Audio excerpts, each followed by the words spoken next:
يعني مثلا حاجات الصيف دي بكام؟ حاجات الصيف دي ب50 جنيه بس.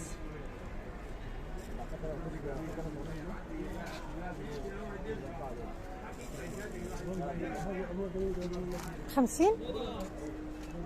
جلاليب طويلة.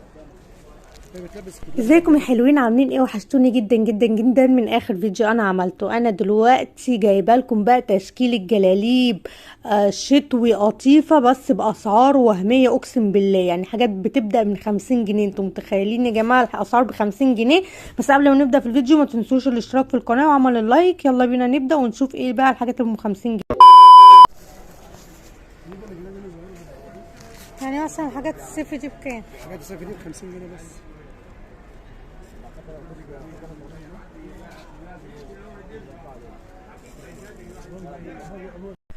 وانا بتمشى كده في العتبة، مشيت كده لقيت الفرشة دي قدامي، فرشة الحاج سيد في العتبة.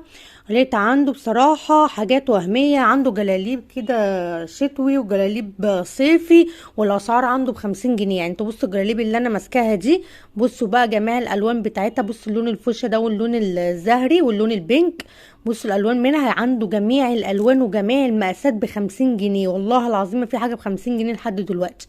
وكمان اللي انا استغربته ان هو عنده جلاليب قطيفة تقيلة يعني، بتبدأ من 80 جنيه. انتوا متخيلين 80 جنيه و100 جنيه واقصى حاجة عنده 110. لا بصراحة تحفة، يعني حاجات جميلة جدا. هو كان في العتبة جنب مول صدناوي بالظبط كده، على ايديكم اليمين على فرشة الحاج سيد. هتلاقوه موجود كل يوم. قولوا له بس ان انتوا من عندي هنا من القناه، وهو هيعمل معاكم فوق الصح والله بجد. بس يعني حاجات ب80 جنيه و70 جنيه و100 جنيه و110 اقصى حاجه، الوان واشكال واحجام مختلفه. يعني في عنده لارج واكس لارج ولحد 3 اكس لارج. بصراحه حاجات تحفه جدا. بصوا الحاجه عامله ازاي. بصوا الحاجه عامله ازاي، جلاليب جميله جدا. بصوا كمان الجلاليبه هنا مرضتش افتحها، قلت لا حرام اوريها لكم كده من فوق. بصوا عامله ازاي شكلها، والله العظيم جميل جدا. وعنده كمان البورنوس. بصوا الجلابيه دي بقى، انتوا لا قولوا بقى بجد دي سعرها عامل ازاي. دي كان سعرها 120 جنيه. انتوا متخيلين؟ دي جلابيه عرايس يا جماعه، جلابيه عرايس وجلابيه السبوع 120 جنيه.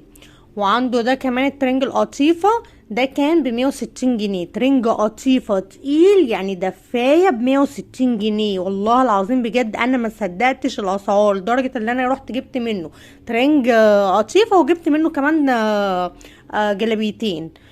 اسعار وهميه، اسعار وهميه بجد. قولوا له ان انتوا عندي مشتركين في القناه. انا حبيت بس كده ايه اعمل لكم فيديو خفيف لطيف كده من عنده. هو موجود كل يوم. اليوم اللي انا كنت موجوده فيه كان يوم خميس. هو على طول بينزل تشكيلات جديده. قولوا له بس ان انتوا من عند يويو في القناه، وهو كمان هيعمل معاكم واجب. بصوا التشكيلات اللي عنده بصراحة حاجات جميلة جدا. وكده بقى ايه نكون انتهينا من الفيديو. ويا ريت بقى تعملوا اشتراك للقناة ولايك للفيديو وكومنت، وانا برد كمان على الكومنتات كلها. يلا باي باي.